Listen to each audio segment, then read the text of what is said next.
Daniel chapter 3. King Nebuchadnezzar made a golden statue 60 cubits high and 6 cubits wide, and he set it up on the plain of Dura in the province of Babylon. Then King Nebuchadnezzar sent word to assemble the satraps, prefects, governors, advisers, treasurers, judges, magistrates, and all the other officials of the provinces to attend the dedication of the statue he had set up. So the satraps, prefects, governors, advisers, treasurers, judges, magistrates, and all the rulers of the provinces assembled for the dedication of the statue that King Nebuchadnezzar had set up, and they stood before it. Then the herald loudly proclaimed, "O people of every nation and language, this is what you are commanded. As soon as you hear the sound of the horn, flute, zither, lyre, harp, pipes, and all kinds of music, you must fall down and worship the golden statue that King Nebuchadnezzar has set up. And whoever does not fall down and worship will immediately be thrown into the blazing fiery furnace." Therefore, as soon as all the people heard the sound of the horn, flute, zither, lyre, harp, and all kinds of music, the people of every nation and language would fall down and worship the golden statue that King Nebuchadnezzar had set up. At this time some astrologers came forward and maliciously accused the Jews, saying to King Nebuchadnezzar, "O king, may you live forever. You, O king, have issued a decree that everyone who hears the sound of the horn, flute, zither, lyre, harp, pipes, and all kinds of music must fall down and worship the golden statue, and that whoever does not fall down and worship will be thrown into the blazing fiery furnace. But there are some Jews you have appointed to manage the province of Babylon, Shadrach, Meshach, and Abednego, who have ignored you, O king, and have refused to serve your gods or worship the golden statue you have set up." Then Nebuchadnezzar, furious with rage, summoned Shadrach, Meshach, and Abednego.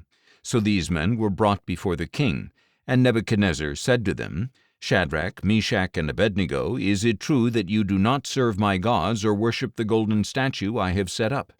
Now, if you are ready, as soon as you hear the sound of the horn, flute, zither, lyre, harp, pipes, and all kinds of music, you must fall down and worship the statue I have made.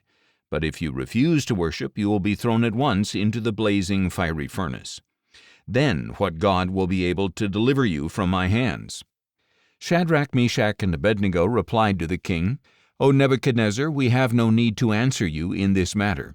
If the God whom we serve exists, then he is able to deliver us from the blazing fiery furnace and from your hand, O king. But even if he does not, let it be known to you, O king, that we will not serve your gods or worship the golden statue you have set up." At this, Nebuchadnezzar was filled with rage, and the expression on his face changed toward Shadrach, Meshach, and Abednego. He gave orders to heat the furnace 7 times hotter than usual, and he commanded some mighty men of valor in his army to tie up Shadrach, Meshach, and Abednego and throw them into the blazing fiery furnace. So they were tied up, wearing robes, trousers, turbans, and other clothes, and they were thrown into the blazing fiery furnace. The king's command was so urgent and the furnace so hot that the fiery flames killed the men who carried up Shadrach, Meshach, and Abednego. And these 3 men, Shadrach, Meshach, and Abednego, firmly bound, fell into the blazing fiery furnace. Suddenly King Nebuchadnezzar jumped up in amazement and asked his advisers, "Did we not throw 3 men firmly bound into the fire?" "Certainly, O king," they replied. "Look," he exclaimed, "I see 4 men, unbound and unharmed, walking around in the fire, and the 4th looks like a son of the gods." Then Nebuchadnezzar approached the door of the blazing fiery furnace and called out, "Shadrach, Meshach, and Abednego, servants of the Most High God, come out." So Shadrach, Meshach, and Abednego came out of the fire.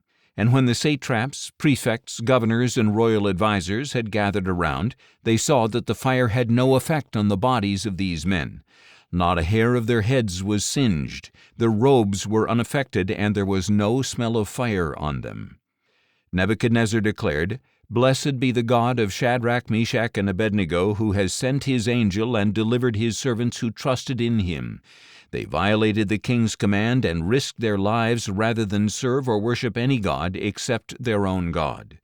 Therefore I decree that the people of any nation or language who say anything offensive against the God of Shadrach, Meshach, and Abednego will be cut into pieces and their houses reduced to rubble, for there is no other God who can deliver in this way." Then the king promoted Shadrach, Meshach, and Abednego in the province of Babylon.